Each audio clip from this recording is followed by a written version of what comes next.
Between the hedges, Georgia dogs coming out. War Eagle flying over Jordan hair skies. Hottie toddy down in Oxford, rebels rise. Cowbells ringing in Starkville all night. Rocky Top singing in that Leland light. Anchor down Vandy, black and gold pride. Gamecocks crowing in Columbia loud and wide. Saturday light, y'all know the deal. SC pride, we keep it real from the swamp to the grove. Let that crowd roll. It's water cooler talk, we talk that score. Saturday light, y'all know the deal. SC pride, we keep it real from the swamp to the grove. Let that crowd roll. It's water cooler talk, we talk that score. Gators in the swamp, chomping all day long. Saturday nights in Death Valley, that tiger strong. So we Razorbacks, crowd calling the hogs. Blue Reds battle Wildcats, bringing the dogs. Show me Miss Zoe, black and gold fight. Boomer Sooner running on a Saturday night. Hook 'em horns, burnt orange in the sun.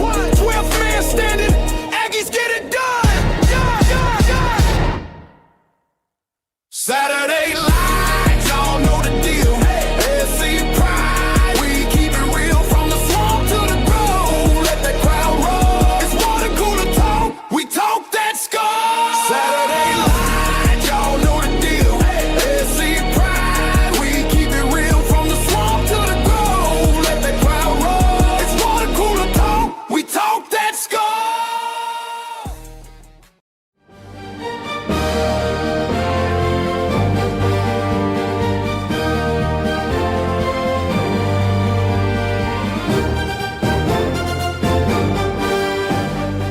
Welcome to this presentation of Water Cooler Talk Sports. Yeah. What's going on, ladies and gentlemen, man? It is your guy, Nick Frazier, one half of Water Cooler Talk Sports, here on this Friday night, the last Friday of February. Can y'all believe it? We are really about to be in the third month of the year in our Lord 2026. Ladies and gentlemen, man, we appreciate y'all so much for rocking with us here tonight around the water cooler. And as always, the guy that's rocking with us as tonight, it is the one, the only Edward Kid Country. What's up, kid? How you feeling, man? What's up, man? Not much, man. Everything Not much. all good, brother. Just another day, another day, another day, That's another what it blessing. is.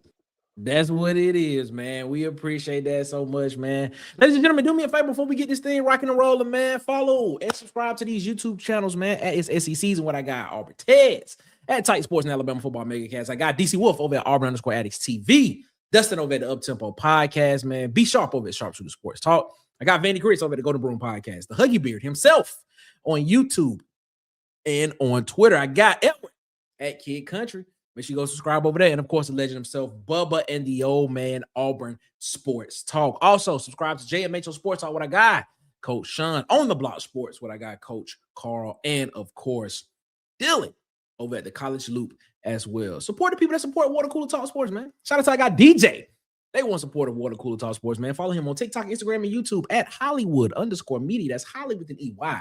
Follow him on Facebook at Hollywood Media with 2 A's as well, man. They want support of Water Cooler Talk Sports, man. Please mess with the people that mess with us, man, because we appreciate them so much for rocking with us, and we appreciate you all so much for rocking with us and rocking with them.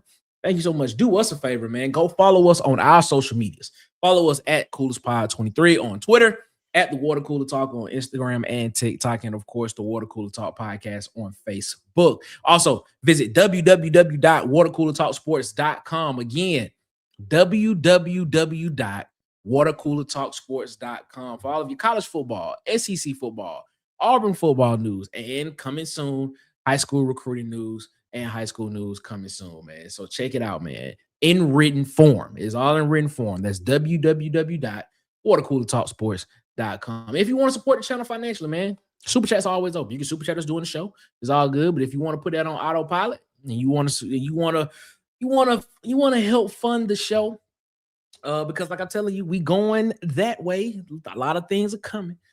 $5.99 a month to join the Coolest Cubes game, man. For one, you support the channel, and then of course, member-only content coming as soon as we get closer to spring football and things of that nature, man. We appreciate y'all so much for that, for rocking with us, man. Shout out to everybody that's rocking with us in the chat, man.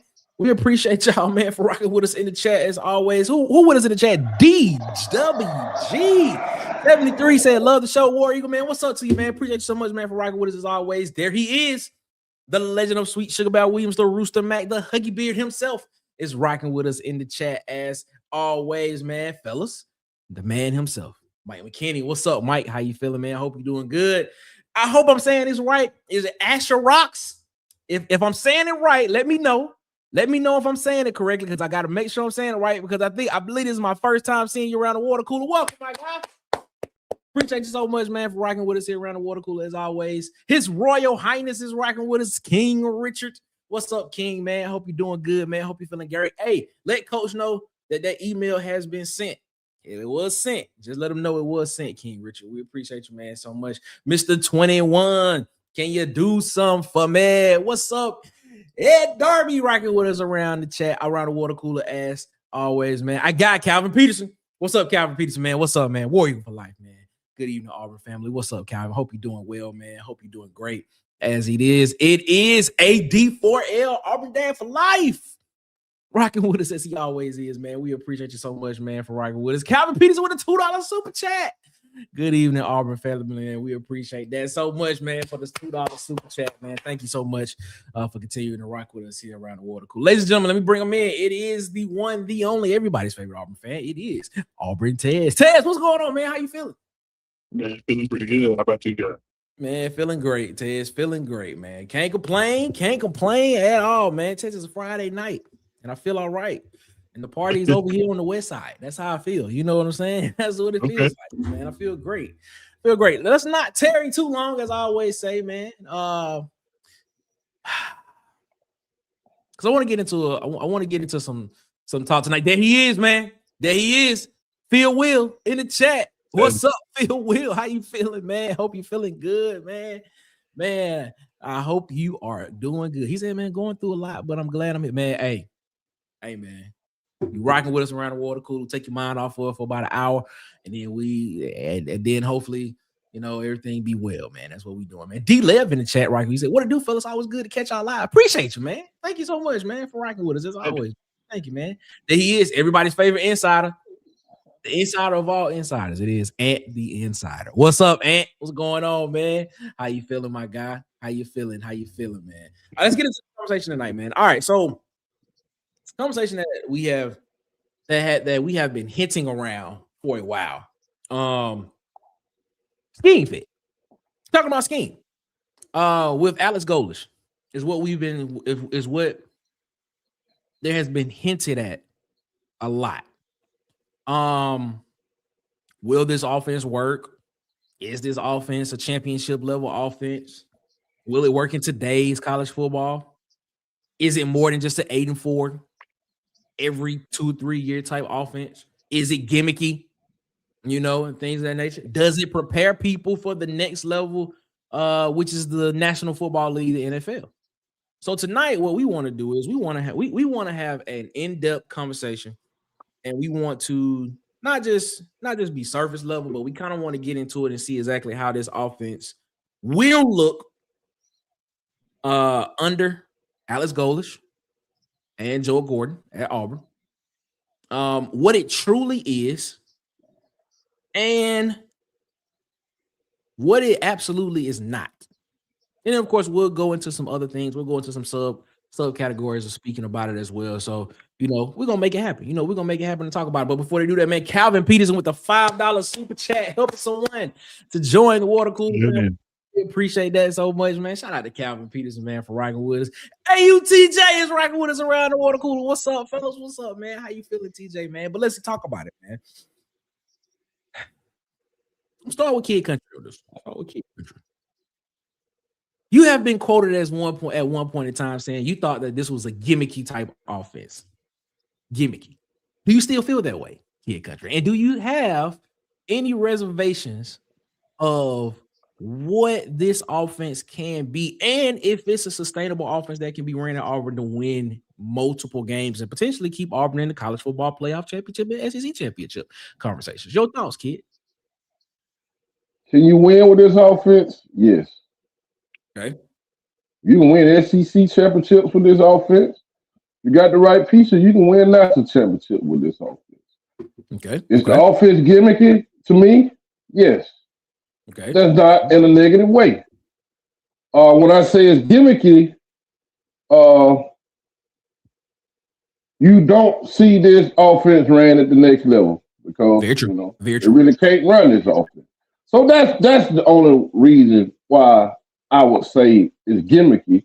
You know what I mean? Even though a lot of plays that they run out of this offense, they run them same plays at the next level. To me, it's just more of the formation. You see what I'm saying? And selfishly, I have to be honest. I'm not a fan of no offense where you in the shotgun 90% of the time. Okay. That's just me personally. You know what I mean? That was Gus offense. That was Freeze offense. So that's just me personally.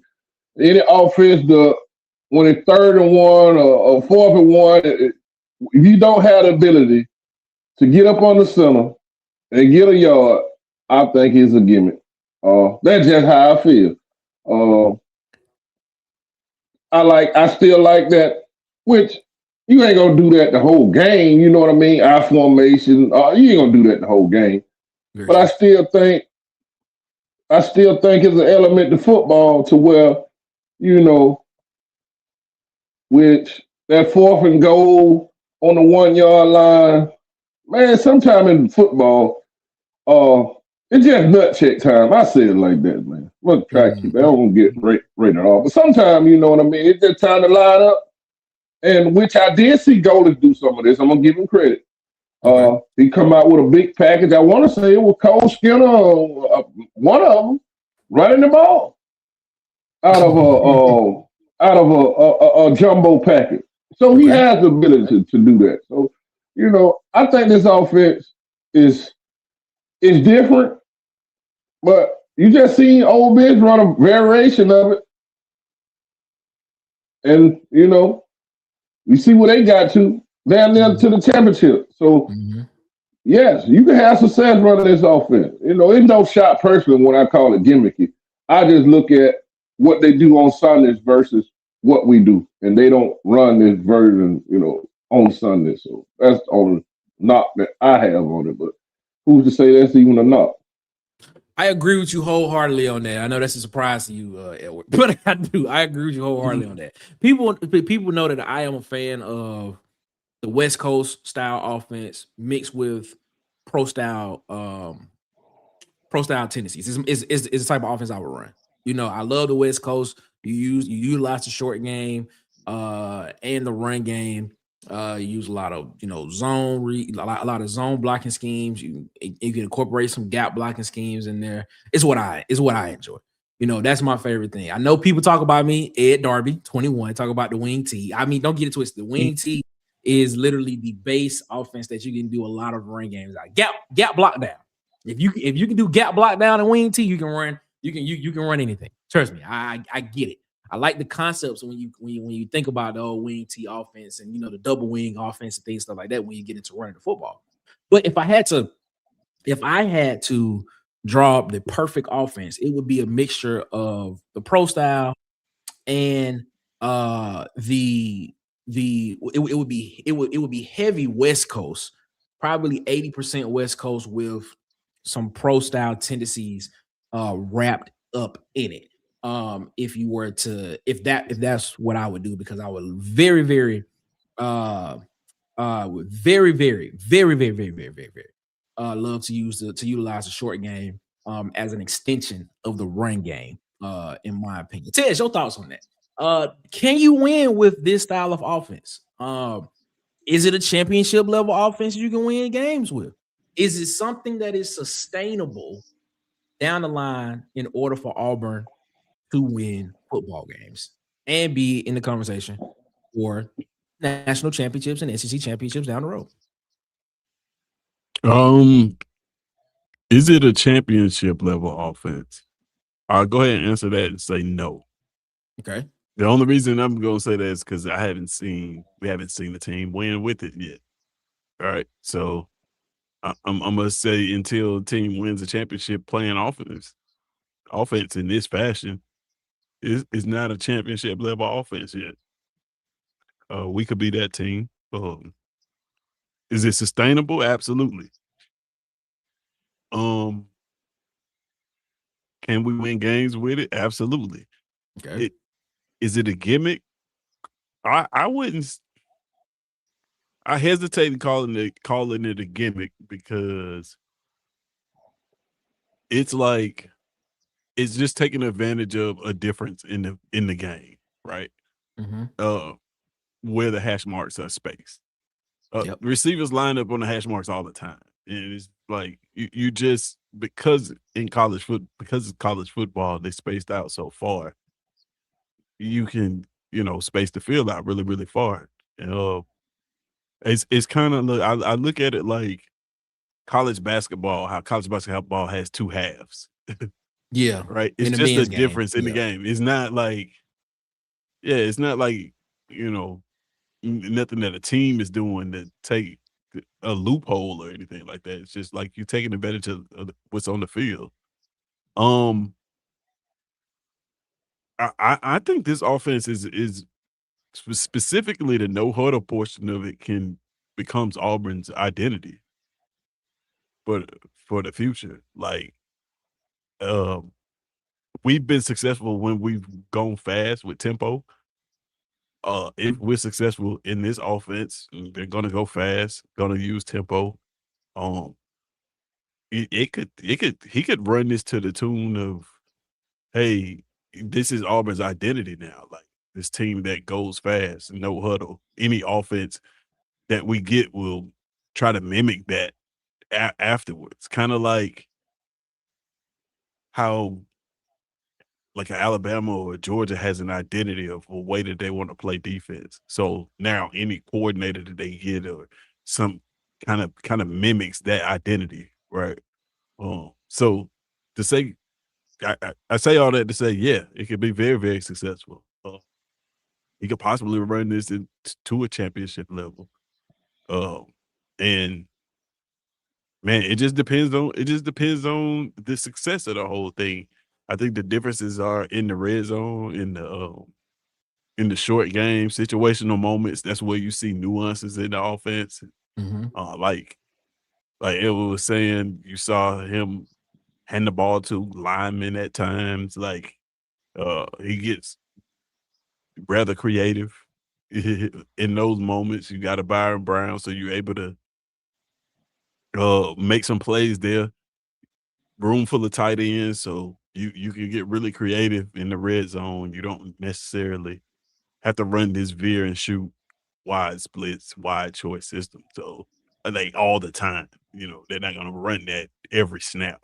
Mm-hmm. But yeah, you can win with this, man. You can win with this, and whether you can win a championship is yet to be seen. But I mean, Who is the what other closest? program? Who is the closest? Who is the closest, in your opinion, team that you can think of that has came the closest to winning a championship using this specific style of offense? Would you say Baylor with Art Browse in Closest like to winning it. 2013? Yeah, like probably because we talking about like veer and shoot. Like this is a different. There's other offenses that have incorporated like wide splits before. Mm-hmm. So I don't want that to be confused. Like just because you see a team spread the field wide, that don't mean they run this veer and shoot wide choice system of what Alex Golesh is going to be running. So like, yeah, you have to go back to like maybe a Baylor, Art Browse, or TCU a couple years ago when they got blowed out.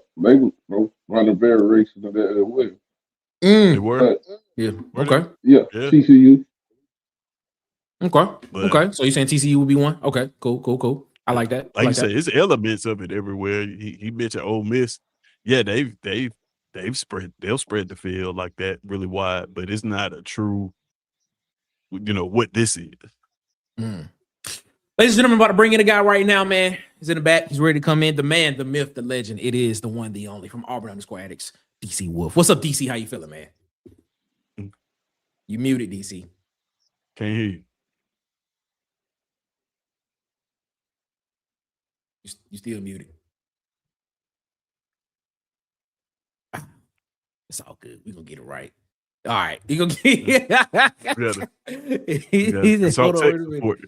Tech support, man. That's what it is, man. All right. So I'm gonna get DC thoughts on that first question when we come back in. But let's jump to the second one and then we'll come back to DC, man. Let's talk about what this offense is and what it is not. You know what I'm saying? Sure. What this offense is and what it is not. Because I think, as you can tell from the title, it is Alex Golesh's offensive scheme being misunderstood?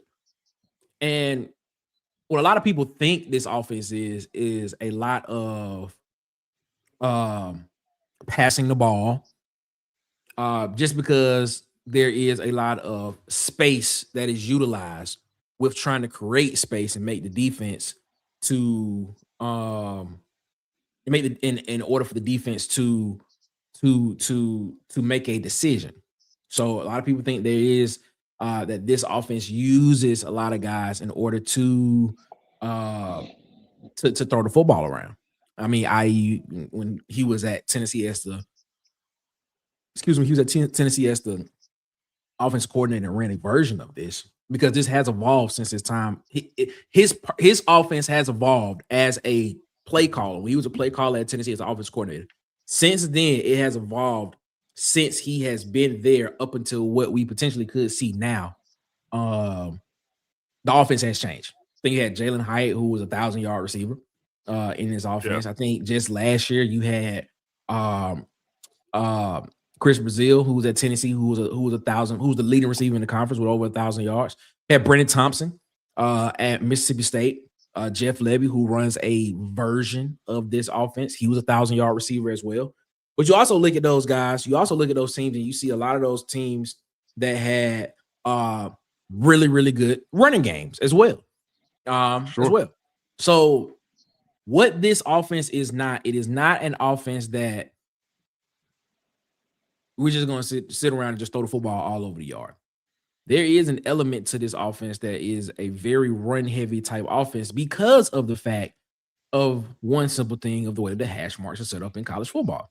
And we talked about this a little bit Wednesday, and of how how you don't really see this type of offense ran in college in the NFL because of the fact of the hash marks. Hash marks in the NFL are what, 18.5, 19 feet apart. In college football, I think it's like 40, 41 feet apart, if I'm not mistaken. So, to your understanding, I'm gonna bring DC back in because I think DC ready to go. DC, you ready? Yeah, I'm back. You hear me? Yeah, we got you. Tech support. We got you. So, in your understanding, I'm gonna start with DC first because you popped in. Okay. What is this offense? What is this offense and what it is not?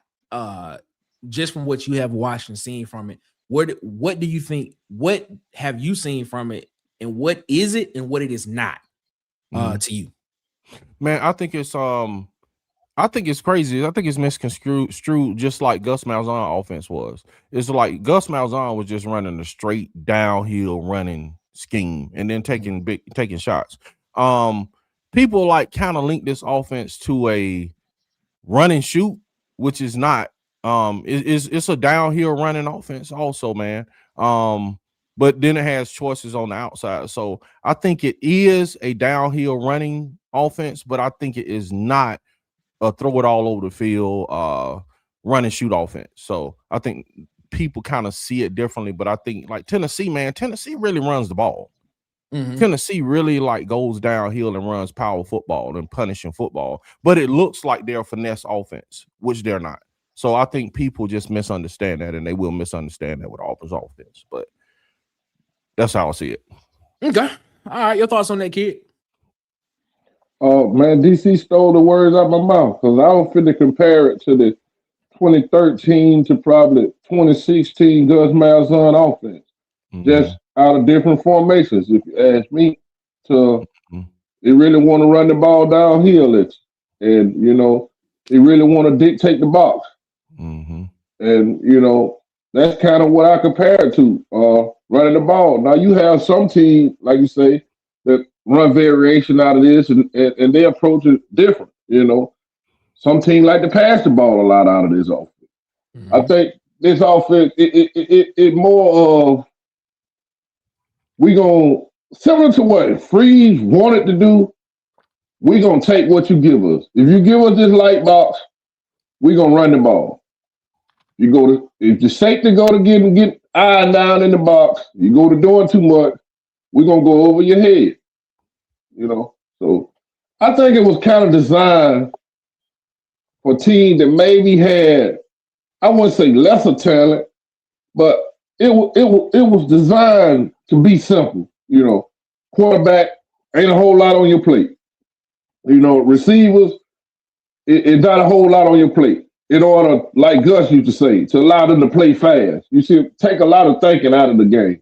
So, you know, I think that's kind of what's the thinking with this offense when it was kind of designed. You know, we're gonna take a lot of the thinking. Receiver, if they in this coverage, you know, bam, you run this route, blah, blah, blah. Quarterback, you know, you see this, you know to give, you know to keep, or you know to throw the ball. So kind of just to take a lot off of the quarterback plate. So that's why Byron Brown can play as free as he is. He's not doing a lot of thinking, man. I got you. I'm gonna take a look at some of these comments real quick before I get to this next question, man. Phil Will said, man, I watched a video on the scheme, and it's actually smart to implement. Wide splits, wide receivers outside the numbers. It forces the defense to show their hand. Yep, it makes the defense decide whether they're gonna run, whether they commit to the run, or they're gonna commit to the pass. King Richard said, I think people at the Tennessee offense that is pass happy. AJ puts his twist on it with a heavy run game. Yes, he does. He does put his twist on it with a heavy with trying to incorporate a run game that is very, very intense. A lot of traps, a lot of inside zone runs, a lot of quarterback power runs, quarterback traps as well, pulling guards as well. Ed Darby said you can't run some of the offenses in college and the NFL due to the hash marks. Very, very true. That is very, very true there. Brad Brownie says, it's been a day, but I made it. War Eagle. Water Cooler fan. What's up, Brad, man? How you feeling? He comes back and says, man, it's baseball season. That's what he said. He said it's baseball season. Hey, man. Auburn's baseball team from the first couple of games have looked pretty decent. If I'm not mistaken, if anybody has watched them, they look pretty decent. Could they make a run to Omaha? Could they go to Omaha for the World Series this year? Who knows? We'll see, man. Phil Will said, man, sustainable is up for debate, but you can definitely win games. Okay. All right. Here's what it is. Mike McKinney comes back and said, man, can't say it's not effective when you are top ranked 5 in production. That is true. They were top ranked in yards last year. I think overall offense, they was like number 3, if I'm not mistaken, at USF. So yeah, you got a point there, Mike. Big Sarge said, man, I'm late, but you're here, man. What's up, man? What's up, Big Sarge? Hope you're doing good. Brad Browning comes in and said, man, I'm going to be honest with y'all. I think AU only wins 6 games this season. Baylor, Southern Miss, one of the 3 of Florida, Vandy, UT, 1/3, of Florida, Vandy, UT, Arkansas, Mississippi State, and Sanford. Wow. Hey, and that man is. I would like to hear his whole opinion on that. Wow, that's I would, man. Brad Brown, I hope you're wrong. That is. I would like to hear his. You know, what I'm saying, bro. He'll get thrown out a lot of forms. Man, who you telling, bro? Who you telling? He'll get excommunicated. But yeah, I would like to hear. What? So it's a downhill offense, but that is predicated on the defensive alignment, aka the numbers in the box. Very true, very true. Mario Cannon, he comes in and said, "Man, you disagree with me the other day when I said Keyshawn has great route tree. He runs multiple routes, But talking Lambert when Cam Coleman, who only runs back shoulder fades, how's the wait? Oh, never mind. Here go the next one. He said, you disagreed with me yesterday about Keyshawn Singleton's great route tree, but y'all think back shoulder fade Cam is the best thing since sliced bread. I don't understand. Back shoulder fade Cam. Did we say anything about Cam Coleman being? I don't remember us saying nothing about Cam Coleman. You know what's funny is like I remember us getting criticized for being too tough on him. Exactly. That's what I remember. I don't get this one. I remember. Cam finna be the best receiver in college football this year. I mean, the receiver can only run the route that the coach is calling to play for. You can't knock him for that. Yeah. You know what I mean? Right. That's right. Man, you get somebody like Sarkisian that's known for being able to dial stuff up for a receiver to get them one-on-one. Oh, man, the man he finna show you, just like I said about Jeremiah Carr. Auburn never got to see the real Cam Coleman, bro. So, hey, get your popcorn ready. It's gonna be the most exciting 800 yards you ever seen in your life. That's what I'm saying. I think Cam's gonna be an 800 receiver again this year. That's just me personally. It has nothing to do with Cam Coleman as a talent. I think it's more to do with art. That part, yes, it does. But I also think Cam Coleman has problems. I give you my analysis on Cam Coleman as a receiver. I think Cam Coleman creates contact when he doesn't need to. Sometimes I think he rounds a lot of his routes off. Sometimes I think when you have the opportunity to make a cut and create space between you and the DB, I think sometimes when you round those routes off, you give the DB, you kind of show your hand a little bit about what you're gonna do. So if you ever get a chance to just watch it in slow motion, like I don't really say much about it because I just be like, I mean, that's fixable stuff. But when you talk about him downfield, throwing the ball downfield on 9 routes, can't be beat. You got the speed to get past any DB, and don't disagree with that. And things of that nature. I don't I mean, there are things that he can work on when it comes to the intermediate type stuff. But the part about this comment that I want to address is when you said I disagree with you about Keyshawn Singleton's great route tree. It wasn't about Keyshawn Singleton's great route tree. It was about the route tree that this offense is asking the receivers to run. Because it's not a lot of routes. If you were upset with Hugh Freeze having guys run comebacks and comebacks at the stick, short of this first down marker and running 9 routes, well, guess what? There's only gonna be one other route that you're gonna run on this one. You finna be calling him back shoulder Keyshawn. Exactly. That's exactly what you're about to be. Because in this offense, one thing that you're gonna see in this offense, you're gonna see comeback routes, you're gonna see dig routes, and you're gonna see post routes in this offense. And of course, you'll have your 9 routes when need be. You'll have your 9 routes. But them 3 routes that you're gonna see for sure: comeback, digs, post. That's not the full route tree. There are 9 routes. I assume that he's gonna be playing on the outside, Keyshawn Singleton. Yes. So he's rarely gonna get to run that dig. Like rarely. I mean, because when you look at the offense, if the offense is running, let's say for instance the ball is on the far hash mark, and let's say for instance the ball is on the left hash mark, and the wide side of the field is to the right side of the field, right? What they're trying to do is they're trying to make that nickel that nickel back or strong safety, however the defense is aligned, commit to whichever side. Could commit to either playing the run or playing the pass. If that happens, it's gonna leave basically one-on-one on the outside with 2 receivers, because most of the time, most of those receivers are gonna be stacked outside the numbers anyway. And if that happens, that one receiver is gonna be reading the deepest defensive back, and whatever he does, he's gonna do the opposite. And majority of the time, those are post routes, is what they run. That's exactly what it's going to be majority of the time. And the underneath guy and the guy that's running the underneath route, he's going to run some type of comeback or dig is what it's going to be when they're stacked. So, I mean, I get it. I understand it. But I got to disagree with you on this one. I'm not saying Keyshawn Singleton can't run the route tree, I'm just saying the route tree that's going to be required for them to run is not very extensive. It's not. You don't see Well, a lot of five. I got a question for you, Nick. Go ahead. Okay, since we on this offense, and I think from what you just said, you know, you're not running a lot of routes in the route tree. Mm-hmm. There's another question I have for this offense. How did this offense prepare a wide receiver for the next level? Doesn't. Because it's kind of the same knock that was on the Gus. You're correct. It's kind of similar to what happened with Gus. You know, that's why a lot of NFL teams, you know, kind of shied away from his receiver. So that's why I wonder, how did this prepare receiver for the next level? Doesn't. I mean, because of the simple fact, there was a comment, and there was a comment that came out about that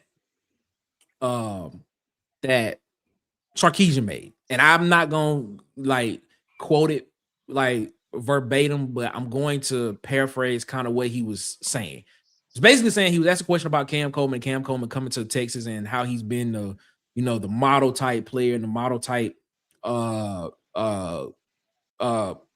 player to coach and things, stuff like that, how he's been on time and being the type of thing. And he made a statement of saying that he came to this offense because we run more of a pro style type system that can, I guess, make him better equipped for the NFL, something to that nature. He didn't lie. he didn't tell a lie at all. He told the truth, because when you look at that offense, when you look at the receivers that are in that offense that have come through the Texas offense with Sarkisian, they do run a full route tree. You see them run. You see them run 7 routes. You see them run bang 8 routes. You see them, which is a skinny post. You see them run digs. You see them run basically the whole route tree. You see them do it. Matthew Golden was drafted in the first round as a wide receiver from Texas and is doing great with the Green Bay Packers right now. So when he made that statement, I didn't understand what the uproar was around it, because he was basically telling the truth. When you look at receivers in this type of offense, right? And let's just look at receivers all around college football. When you look at receivers in this type of offense, yeah, they put up a lot of numbers, but how many of them actually do well in the NFL? Bubba, shout out to Bubba. He made a great point of saying Jalen Hyatt was a top receiver in college football in the SEC at Tennessee, and he hasn't done anything for real with the Giants. I mean, he's decent, but he has to learn how to run routes. He has to. So to answer your question, Edward, I mean, it really doesn't. Now, running backs, I expect Auburn to get some running backs and to potentially have some guys on it that can go to the NFL and be very, very, very, very productive in the NFL at the running back position in this offense, in my opinion. But go ahead, my bad, Ted. So you think that could cause? Go ahead, Ted. No, I was about to say, man, like it's you can. Does it prepare receivers for the NFL? No, and it's not because like the wide splits or anything like that. It's just because of like we saying, the route options that they ask them to run. But to say that this offense, this is why I won't call it a gimmick. Everybody in college football offenses in general, all of them, every single one of them that you can come up with, all benefit from the hash marks being wide. Right. When you get the ball on the hash marks let's say you're on your close to your sideline and you run a simple toss sweep to the field, it's a lot. You're gonna have a lot more space to operate with, than you would if you were in the NFL, where those hash marks are closer together. So, like, every single offense imaginable benefits from this. It's not just a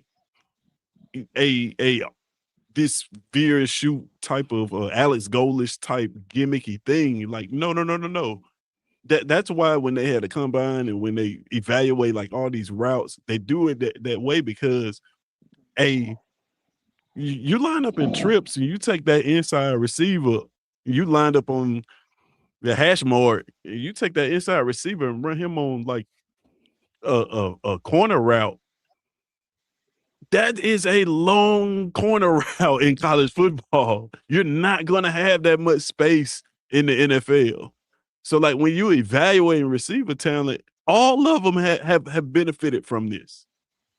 Now, this system in general, it's I think is just designed for you not to have. It's for you design. It's designed so that you can operate it with inferior receiving talent. Exactly. You don't need great receivers. That's why we just grabbed a bunch of them from USF. Like you don't need great receivers that are going to be tasked with getting themselves open. The offense is going to get them open. Yeah. That I just want to say that part though. Like don't get it twisted. Like nobody else in college football benefits or taking advantage of the hash marks being wide because every single college offense takes advantage of it in the run game. Like I want you to think about this. We only use the terms field and boundary corner when we're talking about college football. When we have an NFL conversation, we don't use the terms field and boundary. They still exist, but we understand that they're not so drastically different because the hash marks are closer. Like it is literally a different game. It's the same game, but that makes a huge difference. Trust me. Even with tempo, that's why you can run tempo like that because you're so close to your sideline that you can substitute. You can get plays in and out very quickly. Like every team benefits from the hash marks being wide. Yeah, I agree. But go ahead. So when you going after, and I'm glad Ted said that about the inferior wide receiver because here's my theory on that. Okay. Unlike with Hugh Freeze, for whatever reason, he did sign him. He did sign Cam Coleman. Mm-hmm. He did sign Perry Thompson. He did sign Malcolm Simmons. Mm-hmm. You know, whether what they did at Auburn or not, that's a whole nother story. But do you see teams when it comes to wide receiver in specific, when it comes to recruiting, do you see teams really negatively have a really negative thing to say about this offense when it comes to recruiting the top type of guy? Because I really believe what you just said. I believe in Cam Coleman hard, man. He wanted to stay at Auburn. But just like you just said, I believe Sarkisian probably showed him, man, I can get you ready for the NFL. Sure, if you want to have fun, yeah, that's a fun offense to play in. But is it going to develop you for the next level? So I'm wondering, how many of the top receivers will we actually get at Auburn to play in this offense? I don't think we don't need them. This is why I'm gonna lean on that particular question. On that particular question that you just asked, kid. I don't think you need them. I don't think you do. Now get it. Now, don't get it twisted. I'm not sitting here saying Keyshawn Singleton is an inferior talent. Keyshawn Singleton is 6'3", 215 pounds. Right. Okay. Chaz Nimrod is a big time receiver that has played in big time college football. I'm not sitting here saying that these guys are inferior to talent, but are inferior talent to what we would consider to be some of the highest rated guys that are coming out of high school or maybe in the portal, things of that nature. I'm not sitting here saying that because Jeremiah Coger is legitimately an NFL receiver as well. Let's just be honest about it. It's a big kid too. He's a tweener. He could play. I think when he gets to the NFL, it's going to be a dilemma of how they're going to pay him. Are you going to pay him as a tight end or are you going to pay him as a receiver just because of how big and strong he is and just where he fits in the dynamic of how he fits on the scale of how GMs are going to want to pay him? I think that's going to be a problem if you ask me. But when you talk about, Ted said something in his response. He was like, this offense is not asking the receiver to get open. The system is getting the receiver open, is what it's doing. So I think if you just run what they tell you to do, like if this person does this, you do this, you will be open. Yeah. You will be open, and we will, and the ball will be to you if we stand on target like that. I think, and I the think, ball is coming to you. yeah, and the ball is coming Like to you because you'll be able to tell, like, oh, the ball's coming to me. because if you look at this offense, right, majority of the time it is literally almost like a one read offense. The guys that's most of the time on the backside aren't even running routes. They just jogging off the jogging off the line. They'll jog like 4 or 5 yards off the line and just look and see what's going on and things, stuff of that nature. But I mean, I don't think you are asking a receiver. I need you to, if a cornerback is playing off, I need you to close as much of this cushion as possibly can. I need you to put your foot in the dirt and come back. Go. I need you to go 15 to 12. I don't think you asking the receiver to do that. I think you saying we are creating a space for you just based off of the way it's set up. So we already did the hard work for you. If he does this, you just go the other way. That's really what it is. You know what I'm saying? That's how I see it when I watch it on film and when I watch it on and seeing people do it. They're not asking a receiver to come in and be like, I need you to keep him on. I need you to keep him on your outside hip pocket and then be able to break this dig route at 10 and stay flat on this 10 so the quarterback can put the ball in a space to where it's going to be a window. That it's not going to be a big window because we expecting them to run this type of defense. I need you to stay flat on this and keep him on your outside hip so he can't be able to put his hand in the pocket and deflect the pass. I don't think they asking the receivers to do that, in my opinion. No, they're not. So and maybe I might be wrong. Maybe I might be wrong on that, but that's just how I see it. But I like to, because it's a lot closer to what Hugh Freeze ran than a lot of people really want to admit. But if you think about what Hugh Freeze was trying to do, if you don't have wide splits, then you need big, physical, fast receivers that can make 50-50 catches. You need that, right, in order to stretch the field and stretch the defense and to create running lanes. But if you take those same receivers and you put one on one sideline and one on the other sideline, you don't need a Cam Coleman to stretch the defense out and create running lane and create a light box. You don't even really have to throw the ball. Just by alignment, you're going to be able to create a light box. When you think about it, if like you said, we lined up stacked receivers, which you go see a lot. We do that maybe on both sides of the field. As a defense, you're trying to go, 3 over 2. There's only 5 men left on the field. Exactly. Very true. Very true. And you have 3 of them. You have 6. You had 3 on one sideline trying to guard against a pass and 3 on the other sideline trying to guard against a pass. Yeah, like I like our chances in the run game. And it's only so long before teams are not going to let you just bludgeon them in the run like that. Not with a light box. You created that space by alignment already that where these receivers don't have to get open. Now, if you insert a Cam Coleman in a system like that, all of a sudden, yeah, it's good night, Irene, but you don't need superior receiver talent to make this thing work. Yeah, I agree with you there, man. Brian Browder said, Nick, Cam, that's easily correctable with the halfway decent coaching his talent. Yeah, I agree. Yeah, I think, some of the things that you see Cam do, because I just don't understand why sometimes Cam creates contact himself coming out of breaks. I don't get it. I mean, he doesn't do it all the time, but he does it enough to where you be like, all right, okay. And but he makes spectacular catches though. He really does. He makes a lot of spectacular catches. I cannot doubt him from that. He gonna make a lot of them this year. Phil will say it's a lot of route choice. That's why I say you have to have a smart QB. He can eat. Agree. I like that. Receivers too. You need the receivers to be on the same page. Yeah, they got to, because if not, it could be pick six the other way. King Richard said, man, that's the problem with college offenses now. All they're worried about is what offense is going to give you an edge to win, as long as you go out and win a championship.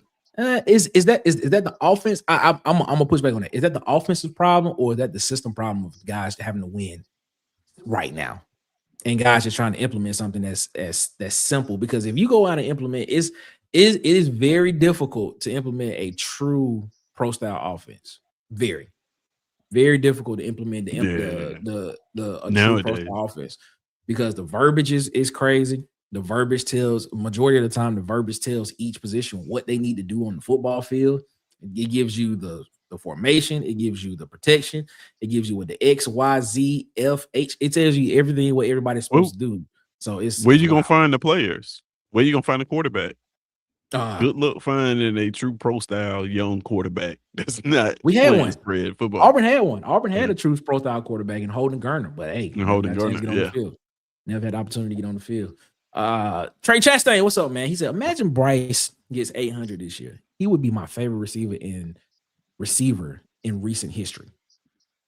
Really? That'd be a blessing. 800 out of Bryce.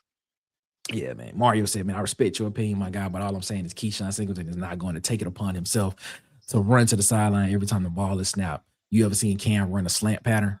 I don't couple times. I don't know how to respond to that one. I get it. Running a few times. I get it. Golesh offense has a route tree, just not an NFL route tree. Yeah, Big Sarge. I mean, yeah, but I think I'm gonna just tell you from what I know from football. I just know that there's only one route tree. That's all I know, and that's the one that is red. That's the one I know. If you tell me a 7 is a corner route. That's what I know about that. If you tell me anything else, I'm looking at it like, oh, okay. I mean, I get what you're saying. And things stuff of that nature. But or 7 could be a post route depending on what side of the field you're on. So it's just it is what it is. At Darby. Calvin Johnson played in an option-based offense, but Calvin Johnson was 6. You got to be Calvin Johnson. Calvin Johnson was made in a. Yeah, you have certain players that it doesn't matter about scheme and all this stuff. Is like when you see the talent, it doesn't matter. Just like I'm gonna give you an example, the South Carolina wide receiver. I don't care what offense he going pro.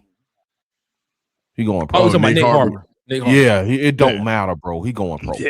You see what I'm saying? Don't matter what scheme they running. When you are a Kelvin Johnson type or have that type of talent, man, that supersedes what scheme is. And the NFL will look at you and you are a type. So they'll be like, okay, we'll take a spin on you, and just we'll just fix you. You know what I'm saying? Because you have the baseline talent to succeed in the league. Yeah. I think, And when you finish the comments, I got a question though. So Ant got a question. He said, so do the NFL draft players by scheme or by numbers? The NFL draft players by measurables. Yeah. Right. Are you big, fast, and strong? Mm-hmm. Simple as that. Anyways, go ahead, DC, with your question. No, I was going back to what Elwood said about would Auburn be negatively recruited against, and I think that's possible, but I think it comes down to, and I'm gonna try to explain this as best I can.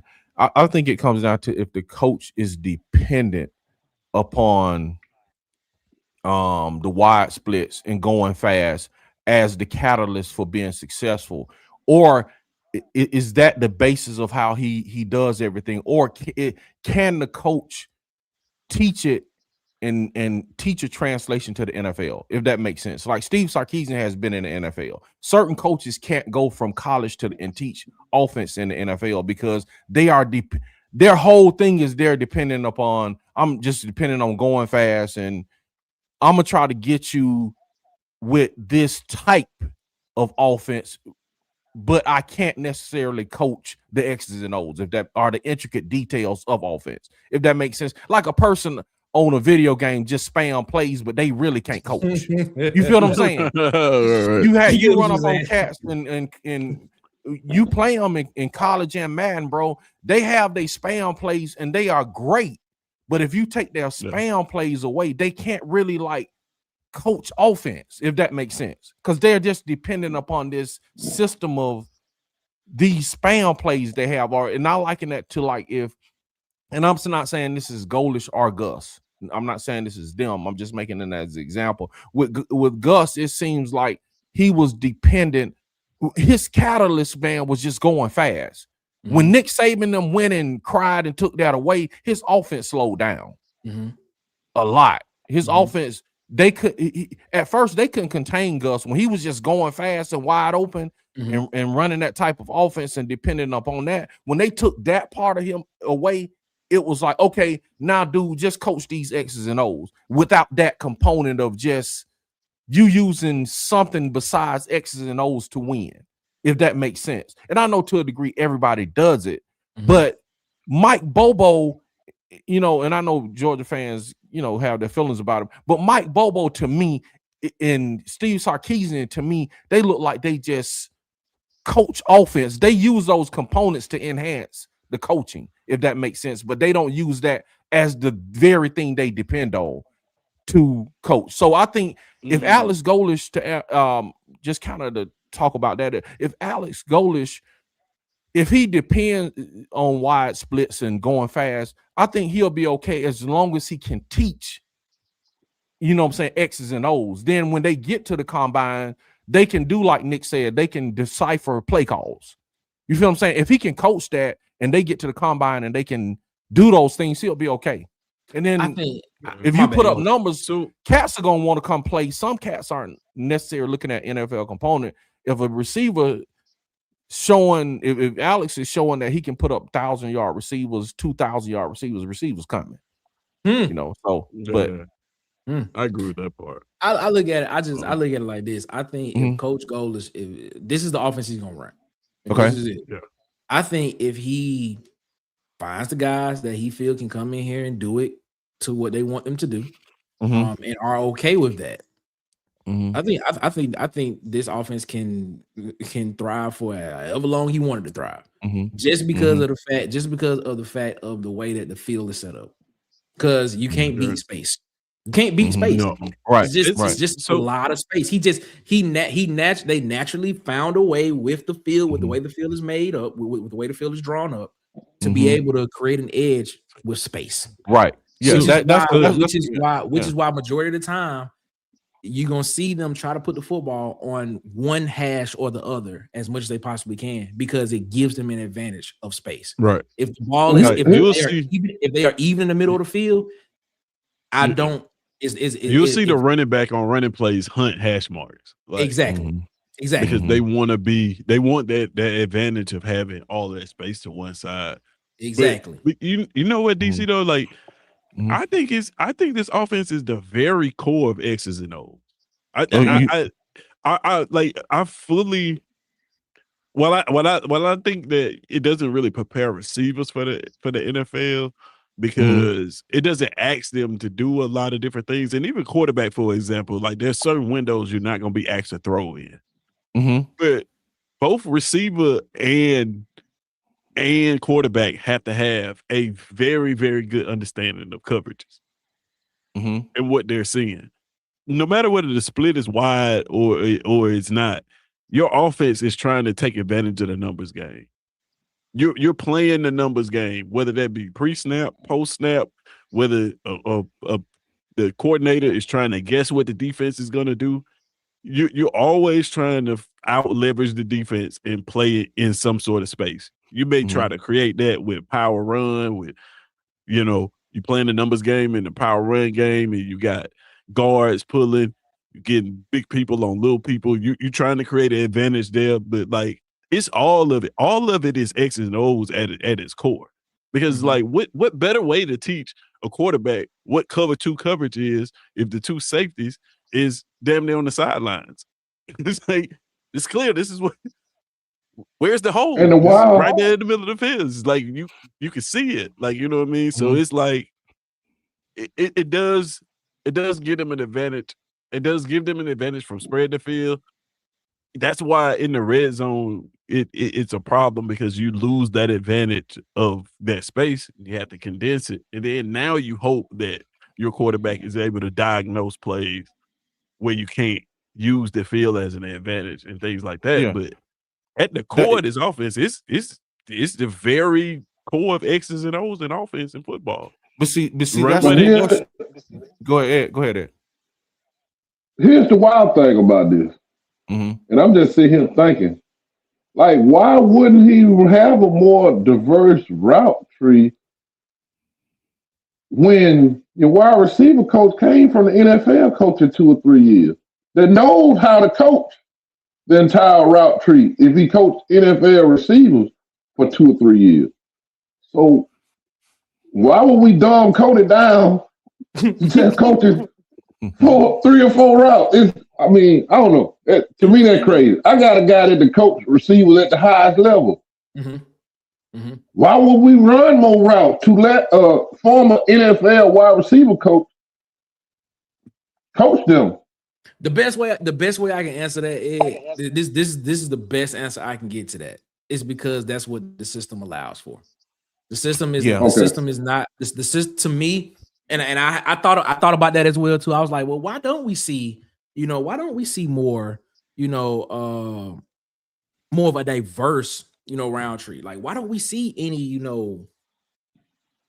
flat routes? Why don't we see any like more slants? I mean, you'll see them, but what I'm saying is what you're gonna see the most of, and I'll kid, you're gonna see the most three is comeback. You're gonna see 5, not 5, 6 is dig, and then you're gonna see a lot of 8, which is a post route. That's what you're gonna see a lot of. A lot of that. Those are the routes you're gonna see. I'm not saying that they can't run those routes, but what I'm saying is what you're gonna see a lot of are those 3 main routes. This is what you're gonna see a lot of. But I mean, to answer your question, I think it's just because of just what they want the scheme to be. In my opinion, I think this has a lot to do with it. Go ahead. Dave. No, I was about to say I'd argue that like that exists in every scheme. Like the route tree is the route tree. Every coach, even pro style offenses, everybody's not asking their receivers to run every single route in the route tree throughout the course of a game in the season. Like coaches have tendencies, what they like to do, concepts that they like to implement, and like that usually consists of asking certain positions to run maybe 3 to 4 routes. Like you're not, it's very rare you see an offense come out and ask his number 1 receiver to run every single route on the route tree. It's usually going to be either what fits in the system, what the coach likes to run, or what the receiver is good at. Like, if he wants one hell of a slant route, then we probably gonna send him on that a lot.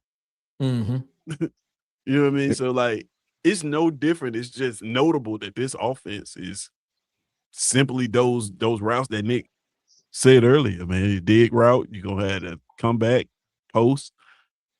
But yeah, Sarkisian is not gonna ask Cam Coleman to run the entire route tree. No, he's not. I promise you that. He's gonna have about 4 routes, 3 or 4 routes that he's gonna run consistently almost every play. With blocking being one of them.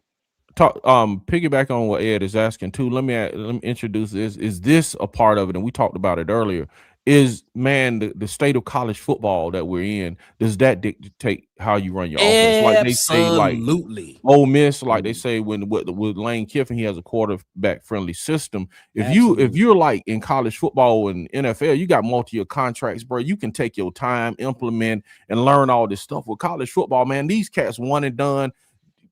DJ Durkin, these young guys tutoring them cats, they got to come in and play. But also now, so you gotta have a system that is tailored toward, man, I got to get this freshman, this sophomore come in, they got to be productive. So you can't do a lot of this, all of this long language that these kids got to, the learning curve got to be simple. And I'm gonna put it to you this way,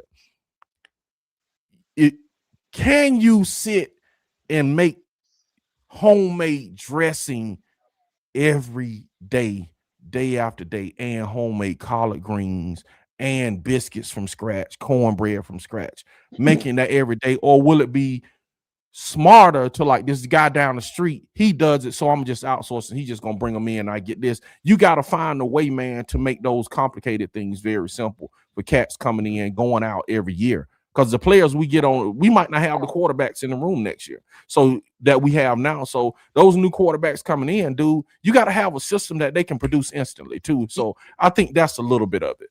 Yeah, but also another thing that people got to realize too is that the NFL, like those are those guys' jobs. Yeah, right right. now, right now, college football, Yeah. they're still considered student athletes.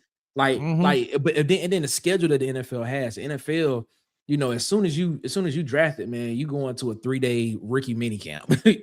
So you getting basic install from from your team, and then of course you have OTAs. You have mandatory OTAs, and then of course they have now they have I don't know what the CBA is now. I don't know what the number of weeks. I don't know if it's a month or whatever it is of training camp before they get into it, and things stuff like that. So I mean, you hear a lot of guys talk about when they get to the NFL, it's so much faster because of the fact that they got so much information that they got to consume at one time.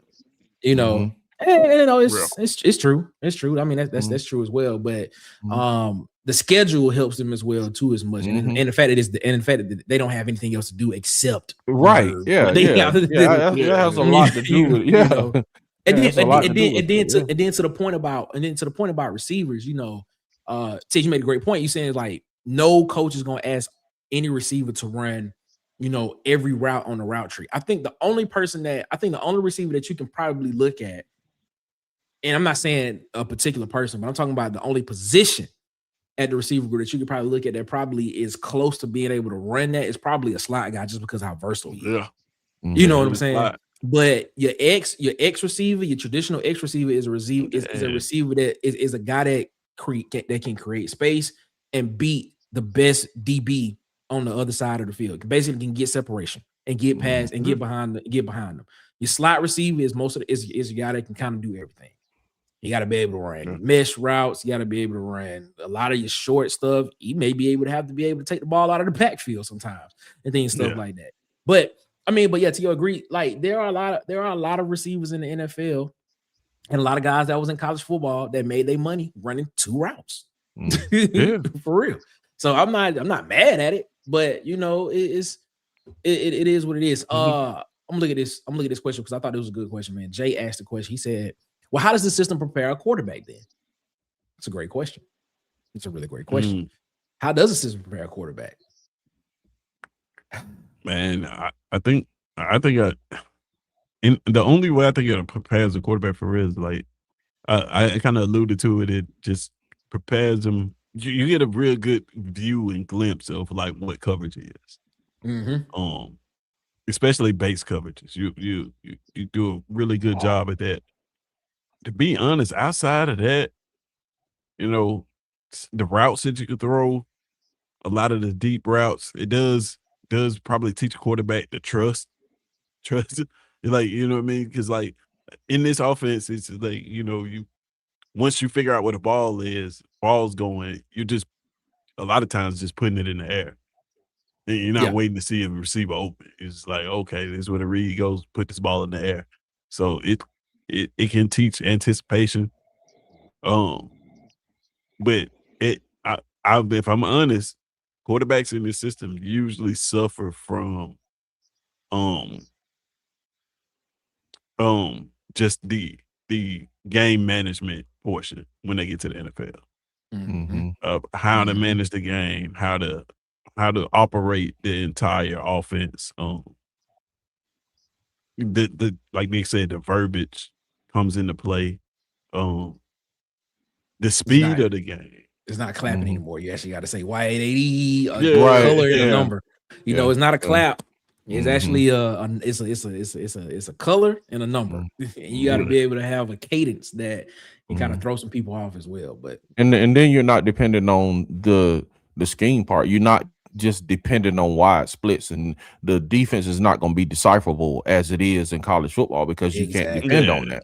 You know what I'm saying? So that's what I mean by, I'm saying, like literally knowing X's and O's and not depending on like a scheme type. You know what I'm saying? Or you not depending on those hashes as a quarterback. You're depending on your X's and O's knowledge. So that's what I want is he teaching that, is he able to teach to translate? You know what I'm saying? Because you depending on pre and post snap. You depending on pre and post snap reads.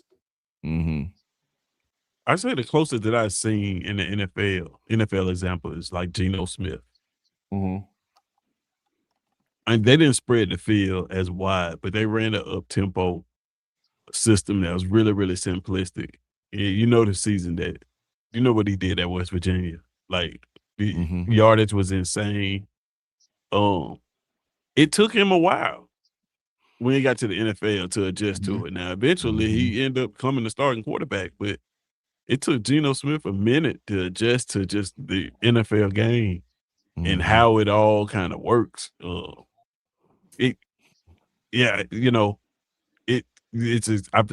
mentioned this before, but like there's a old John Gruden quarterback video when he interviewed Cam Newton in Gus's system, and Cam couldn't call a play out.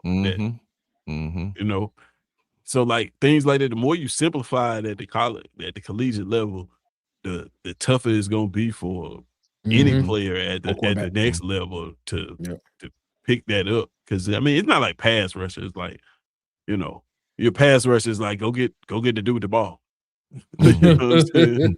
Especially if you just purely that third down coming the game, go get the dude with the ball. But yeah, you got all that stuff to process, man. Like you want it to be continuous. You want it to be something that you've done your entire life. The more reps you have doing that one thing, the better you get at it.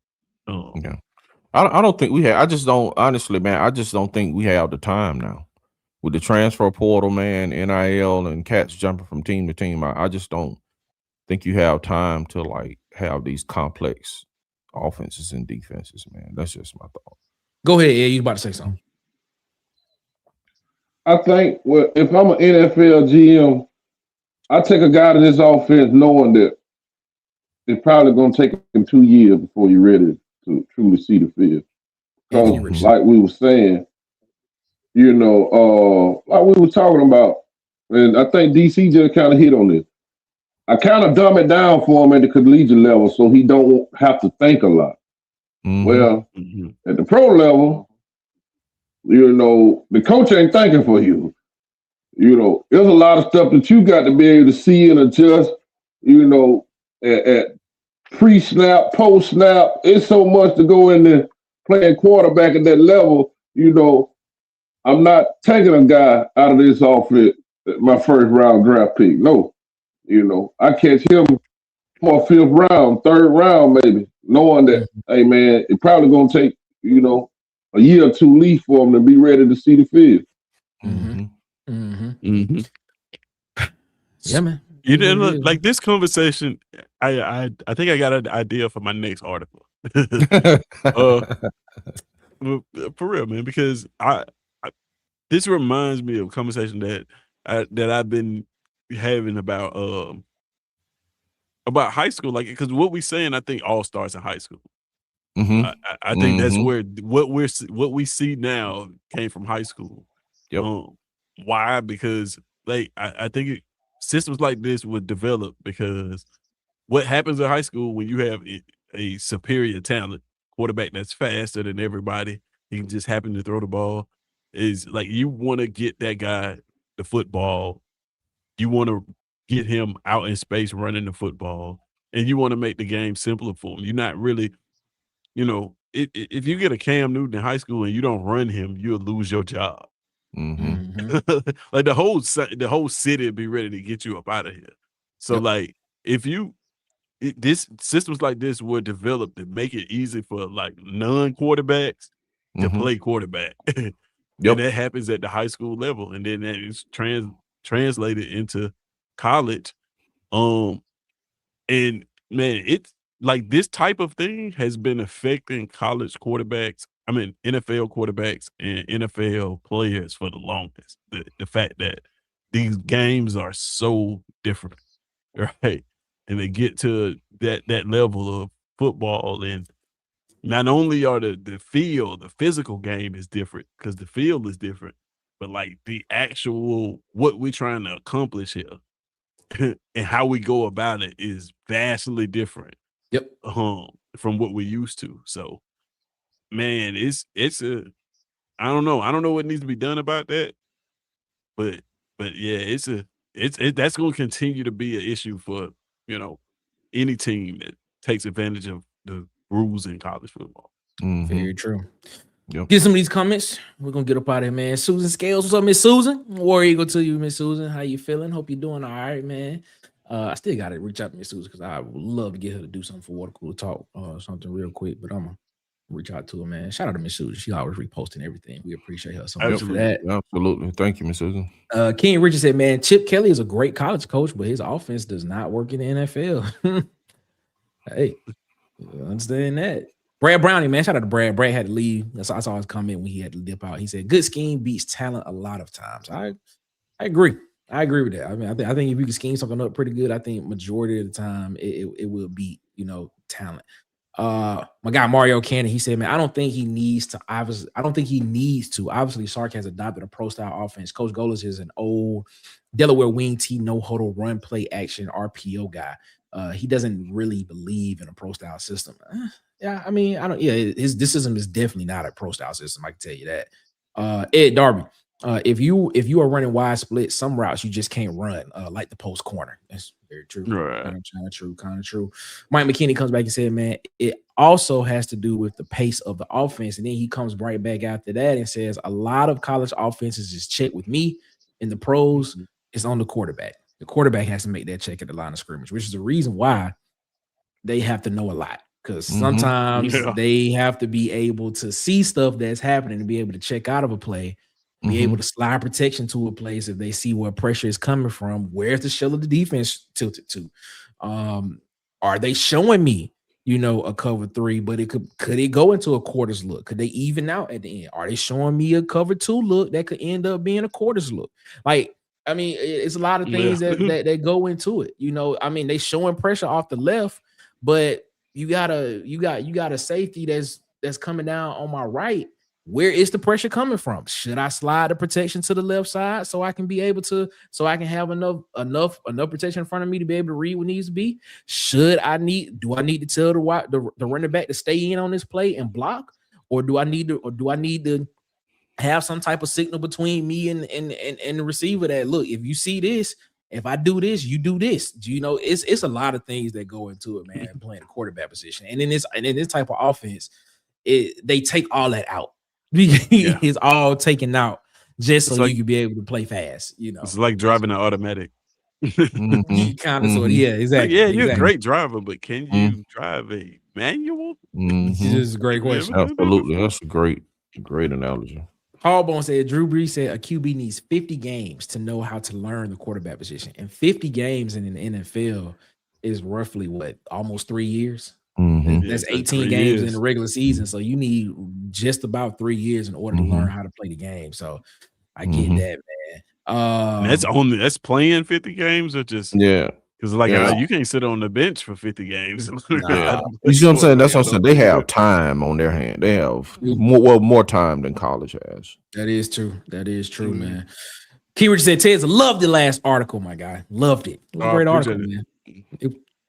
It was a great article, man. So it's all great, man. All great. Make sure y'all go check it out at www.watercoolertalksports.com. Man, I want to do this real quick because we were supposed to be ranking music before we end it, and I want to do this real quick. Hopefully this don't take long. Hopefully this does not take long. I don't have a graphic for it because I didn't have time to make it. Which college football stadium song do you believe is the best? Or if you want to rank them 1 through 3, you rank them. Are you going FLY Swag Surfing? Are you going DJ Khaled featuring T-Pain, All I Do Is Win? Or are you going Archie Eversole featuring Bubba Sparks, We Ready? Ooh. Hit me one of them again. Say it again, bro. I got Swag Surfing. Man, I got that swag. My hat matching my bag. Yeah. Then, of course, you got DJ Khaled featuring T-Pain with All I Do Is Win, Win, Win, no matter what. And then you got Archie Eversole and Bubba Sparks with the We Ready. Come on. Man. We ready. Right. Stadium song? Yeah, which between those three, if you had to pick, you can rank them 1 through 3, or you can just pick whichever one you think is the best. I'm just gonna go with Swag Surfer. Yeah. Swag Surfer. Okay. Yeah. I'm going Swag Surf, and then I'm going We Ready next. Okay. And then the All I Do Is Win. It's kind of like just became a novelty song. It don't hype me no more. But Okay. I had a guy from Georgia. This was when, like, he went to a Georgia game. I mean, Georgia Auburn. He was like, man, I heard all this thing about Jordan Hare, and we were losing, of course. And he was like, man, I heard all this stuff, and he was like, man, it ain't as hype as they say it is. And I was like, well, one, we was losing the game, but he was like, bro, when they played that swag surf, he was like, yeah, man, they lit up in there. He was like, they for real up here, man. All right. What you think, Ed? Which one you picking? Man, it's hard from all them because I don't really like none of them. Swag surfing okay, but Auburn wearing that out. Man, I hope we have something else new this year. My favorite one is though the one Penn State got, bro, for that whiteout. Man, I forget that dude name that sang that song. Yo, Mo Bamba, man. I was just about to ask why I was about to ask why you didn't put that in. Mo Bamba going on, man. They be going on with that Mo Bamba, man. They get the stadium rocking, bro. That Mo Bamba. They can't even snap the ball when they play that Mo Bamba in Penn State, man. They be false start down there every time, bro. But I like the swag surfing. I ain't too much. All we do is win. I ain't no DJ Khaled fan, so you know. I don't. I like that Archie though. We ready, yeah.